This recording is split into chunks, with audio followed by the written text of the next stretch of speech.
Welcome back to Manosphere Daily. Today, we're breaking down a hard truth: 50-year-old women are struggling to find a good man. After years of focusing on themselves and not settling, reality is setting in, and the dating market isn't looking so promising. Why is this happening? What changed? We're diving deep into it today. But before we do, make sure to hit that like button, subscribe to the channel, and turn on notifications so you never miss an update. And don't forget, share this video with your friends and let's get the conversation going.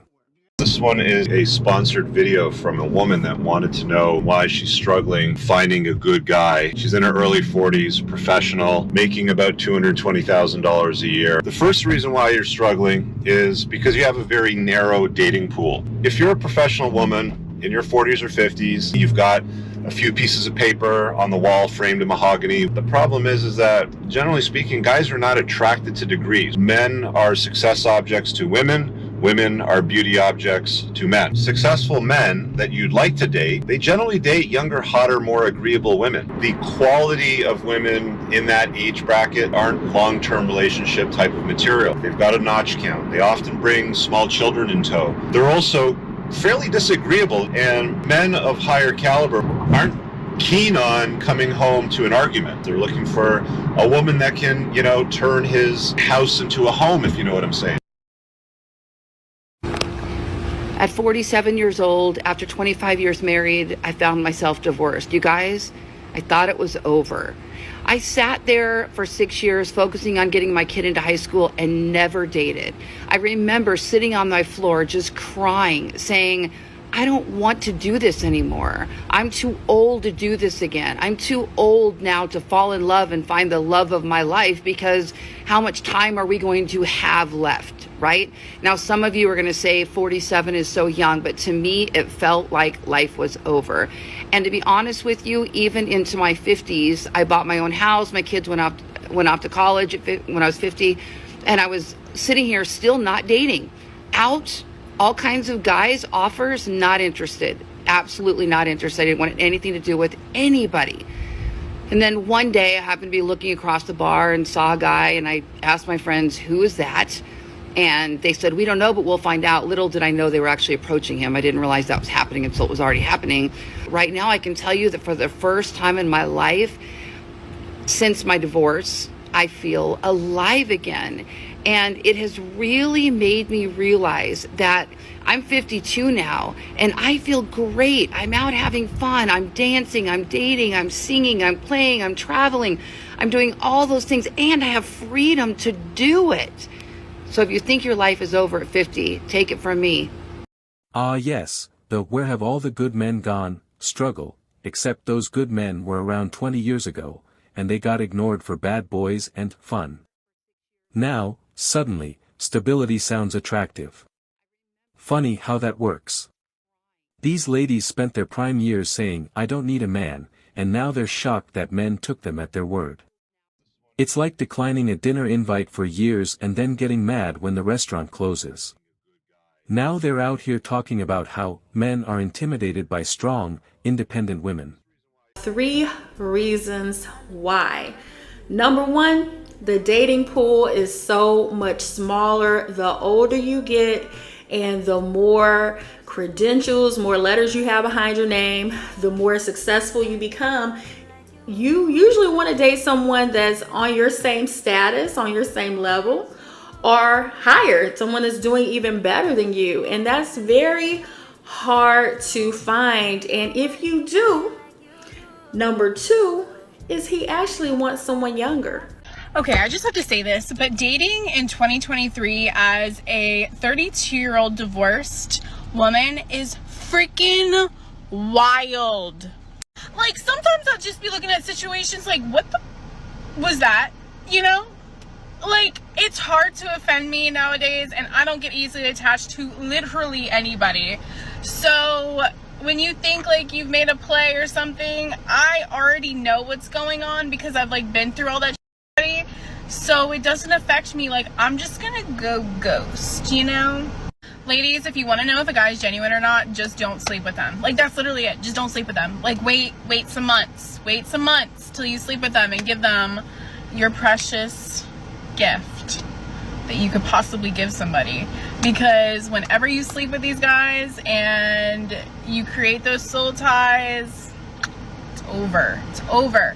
My mind is so clear, like being celibate. I know exactly like what I'm looking for. I can see a player from a mile away, and I don't want anything to do with it. So don't sleep with them.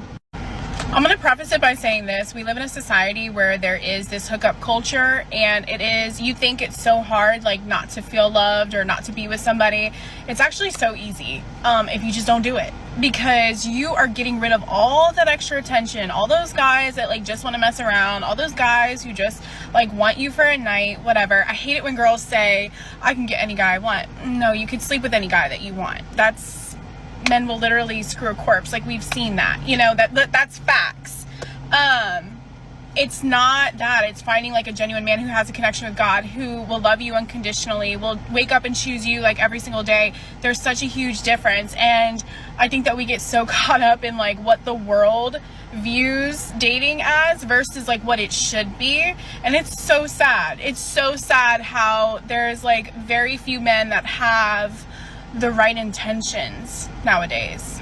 But if you stay celibate, it's so easy and so clear to see through all the BS. And that is my message. No, men just aren't interested in being a retirement plan for someone who treated relationships like an afterthought. While they were saying, men ain't worth my time, the good ones were building their lives, finding wives, and enjoying their peace. The real question is, are men really the problem, or is it just that the dating market doesn't offer refunds for past choices? Oh, so now at 50, they're looking for a good man. What happened to, I don't need a man, men are trash, and I'm married to my career? Dating advice from a 55-year-old man. This mostly applies to men dating women because that's where I've had the most experience, but I think it applies across the board. Develop a genuine curiosity about the other person. Ask them about themselves. Ask them about themselves with genuine and sincere curiosity. Nothing can be more appealing than that. How old are you? I am 42. What does it feel like to be 42? Exhausting all the time. I mean, it's cool. I've learned a lot over the years, but it's just exhausted. I'm working all the time and just trying to find time to balance life. Does it feel differently than when you were in your 30s and 20s? I thought I was invincible when I was in my 30s and 20s, and I'm clearly not. Did you have like a moment that kind of hit and you realized you weren't invincible?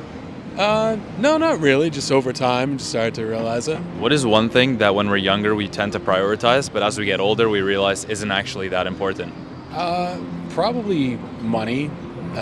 Realize that over time, family, friends, experience is more important. Is there a reverse, like something that we don't prioritize enough when we're in our 20s that we should? Time. What should we do? Just enjoy it more and like really live in the moment. Looks like that corner office and wine nights with the girls didn't come with long-term companionship. For decades, they laughed at marriage, dismissed boring, stable men, and chased after excitement. Now, the same guys they overlooked are happily married, traveling the world, and building families. And suddenly, it's, where did all the good men go?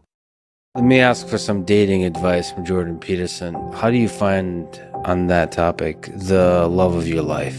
It's putting the cart before the horse. Here's the right question. How do I make myself into the perfect date? You answer that question, and you will not have any problem answering the previous question. It's like, what do I want in a partner? If I offered everything I could to a partner, who would I be? Ask that question. Just ask. Just ask yourself, okay, I have to be the person that women would want. Okay, what do they want? Clean. That's not a bad start. Reasonably good physical shape. So healthy, productive, generous, honest, willing to delay gratification. And then you think, well, how far am I from those things? And the answer is usually, man, it's a pretty horrible abyss separating you from that ideal. But the harder you work on offering other people what they need and want, the more people will line up to play with you. I'm doing this. This is such a clear yes or no. Like, duh, I'm doing this. But ask me last year, a few years ago, there's no chance I was going to do egg freezing. It didn't even like cross my mind because my whole life I wanted to get naturally pregnant. But now that I am 31 and people around me are getting pregnant, I'm realizing I am nowhere near being ready to be a mom. And I really want kids one day, but if I do have a child, I want to be present. I want to be a really good mom. But for me right now, I'm traveling a lot. I'm growing a business. I'm trying to build an empire for By Ava, my own personal brand. So with all of this going on, I just want to delay it a little bit, but by freezing my eggs and embryos, I have a higher chance of having, a healthy baby whenever I'm ready. Maybe I'll be ready at 35, maybe I'll be ready at 40. You just don't know what's going to happen. So this is for me to give a little bit more peace of mind for when I am ready to have kids one day. Sis, they're right where you left them, building a future with the women who saw their value before they had gray hair and regrets. Now they're on dating apps swiping left on all the guys their age because they want a man with options, completely forgetting that high-value men with options aren't looking for a woman who's just now realizing she wants something serious.